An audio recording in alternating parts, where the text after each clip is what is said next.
Olá, querido aluno do curso de Psicologia da ISCOM. Sou o professor Carlos Soares, sou psicólogo e nesta unidade 6 nós iremos continuar os nossos estudos sobre pesquisa em psicologia clínica e iremos abordar as normas éticas com seres humanos. Então, a pesquisa em psicologia clínica, assim como em qualquer outra área que envolva seres humanos, exige um rigoroso cumprimento de normas éticas. E essas normas visam, na verdade, proteger a dignidade, a integridade e os direitos dos participantes, garantindo que a pesquisa seja conduzida de forma responsável e ética. Então, alguns princípios fundamentais da ética em pesquisa serão analisados nesta unidade.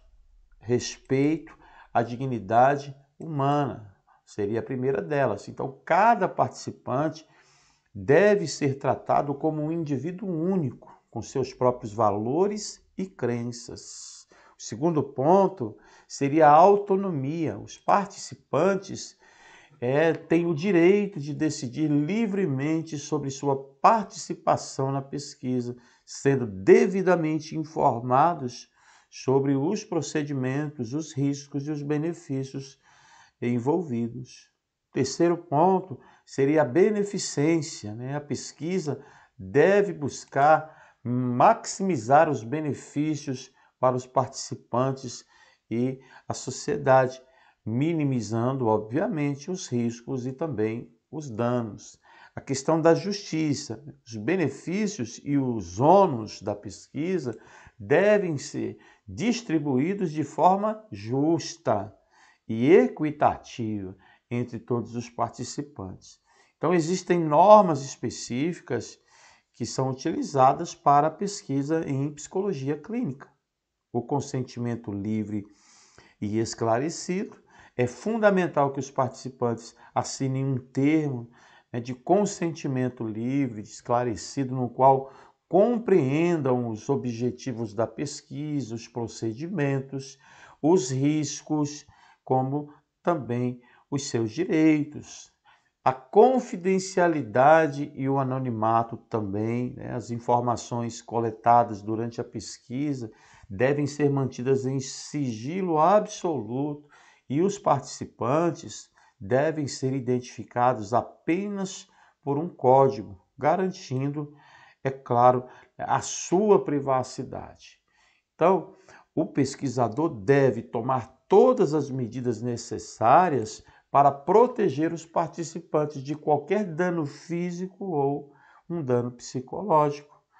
Isso é a proteção contra danos. Nós entendemos em pesquisa, com populações vulneráveis, que seriam crianças, adolescentes, idosos e pessoas com necessidades especiais. É preciso tomar cuidados adicionais para garantir a proteção dos seus direitos estabelecidos em lei. Então, existe uma revisão por Comitê de Ética em Pesquisa, que é o CEP. Todo projeto de pesquisa envolvendo seres humanos deve ser submetido à avaliação e aprovação de um CEP, que irá analisar se a pesquisa está em conformidade com as normas éticas. Então, é importante a ética em pesquisa.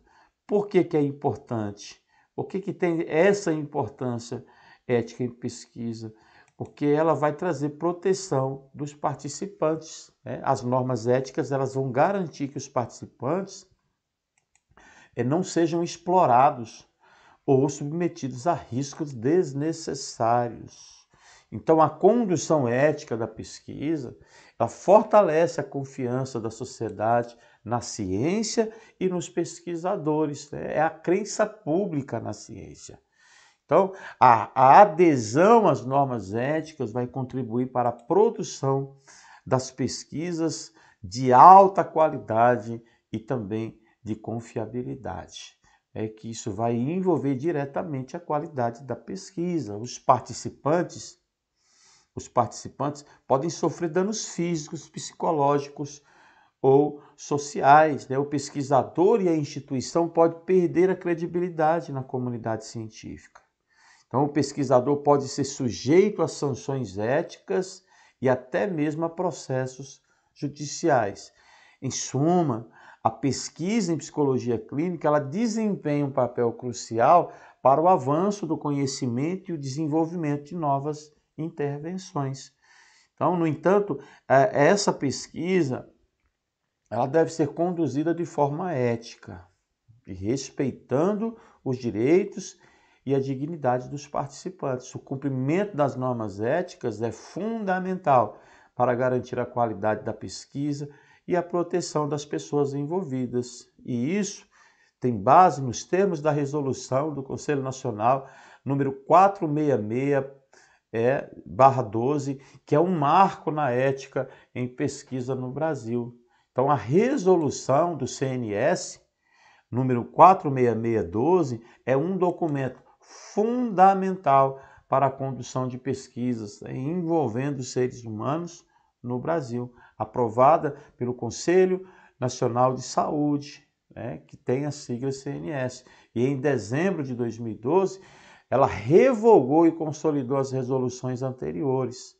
Então, atualizando e ampliando as diretrizes e normas para garantir a continuação da garantia e as diretrizes de proteção dos participantes de pesquisa. E os principais pontos dessa resolução 466/12 é a ampliação do conceito de pesquisa. O que seria isso? A resolução abrange uma variedade de pesquisas, incluindo estudos epidemiológicos, intervenções, pesquisas qualitativas, quantitativas, entre outros tipos de pesquisa. Então, tem o consentimento livre, esclarecido, que também foi reformulado, reforça a importância do consentimento informado, garantindo que os participantes compreendam os objetivos, procedimentos, riscos e benefícios da pesquisa. Então, estabelece também diretrizes específicas para a pesquisa com populações vulneráveis, né, como citamos as crianças, os adolescentes, as gestantes, os idosos, pessoas com deficiências que são privadas e pessoas que são privadas de liberdade também. O Comitê de Ética em Pesquisa, que redefine esse papel do CEP, né, fortalecendo sua atuação na proteção dos participantes e também na garantia da qualidade da pesquisa. Ela também enfatiza a necessidade de maximizar os benefícios e minimizar os riscos para os participantes da pesquisa. Defende a distribuição justa, como abordamos a questão da justiça, defende a distribuição justa dos benefícios e ônus da pesquisa, evitando a exploração de grupos vulneráveis. Então, essa resolução 466/12, que ela é de grande importância, porque ela protege os participantes, essa resolução garante os direitos e a dignidade desses participantes, respeitando em todas as fases da pesquisa. Então, ao estabelecer normas claras e rigorosas, a resolução contribui para a produção de pesquisas de alta qualidade e também confiabilidade. É a harmonização com as normas internacionais, a resolução está alinhada com as diretrizes internacionais de ética em pesquisa, e isso fortalece a credibilidade da pesquisa brasileira. Isso é bastante importante e interessante, né?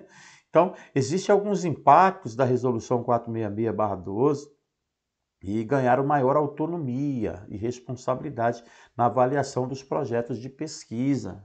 Isso houve um fortalecimento dos CEPs, né? E eles ganharam maior autonomia.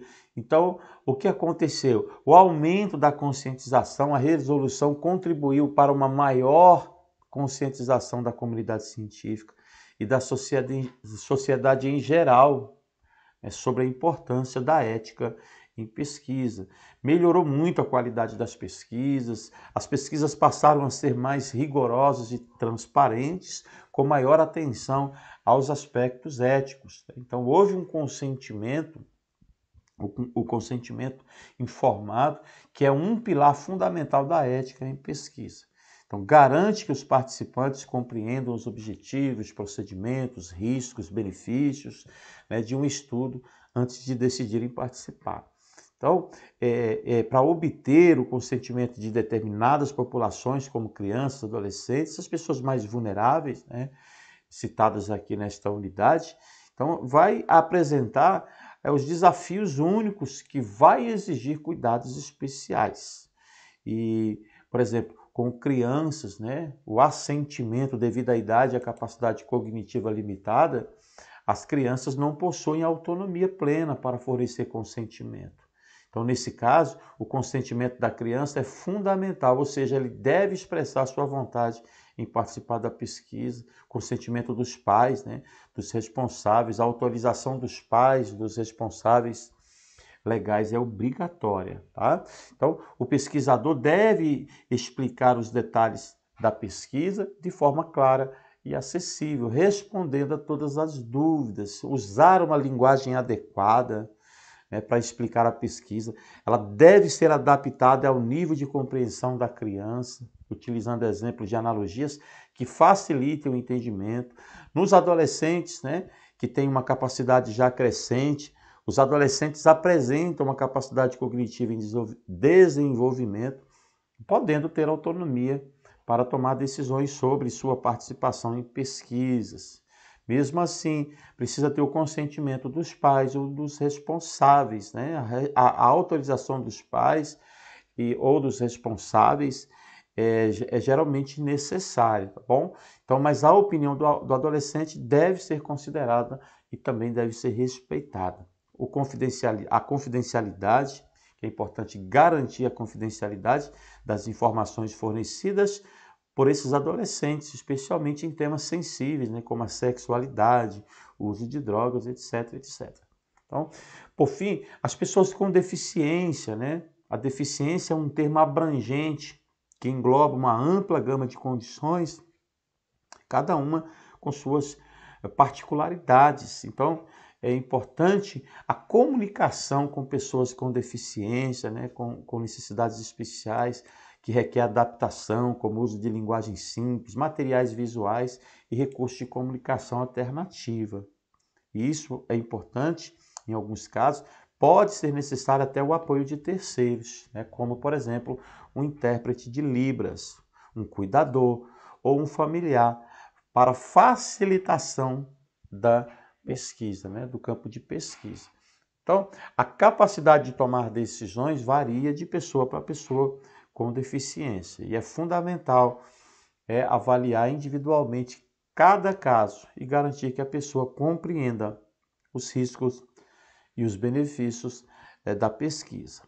Então, alguns desafios e considerações gerais devem ser avaliadas nesta unidade, né, porque todas essas populações que nós citamos, que são consideradas vulneráveis, exigem cuidados especiais para garantir seus direitos e bem-estar, né? A relação entre pesquisador e participante pode ser desigual, especialmente em populações vulneráveis. É fundamental estabelecer esta relação de confiança e, acima de tudo, de respeito, né? É preciso tomar medidas adicionais para proteger os participantes, como garantir o anonimato, minimizar os riscos e oferecer suporte psicológico quando necessário. Então, trabalhar com seres humanos é respeitar a dignidade humana. Cada participante, independente de sua idade ou condição, deve ser tratado com respeito e com dignidade, né? Com autonomia. Na medida do possível, os participantes devem ter a liberdade de decidir se querem ou não, né, participar da pesquisa. Então, em resumo, o consentimento informado em pesquisa com crianças, adolescentes e pessoas com deficiência exigem cuidados especiais, né, com adaptações de estratégias para garantir que a decisão de participar seja livre, seja espontânea, informada e compreendida, né? A resolução do CNS 466/12 é um marco fundamental para a ética em pesquisa no Brasil, porque garante a proteção dos participantes e também a qualidade da pesquisa científica. Esta foi a unidade número 6. Bons estudos e até mais!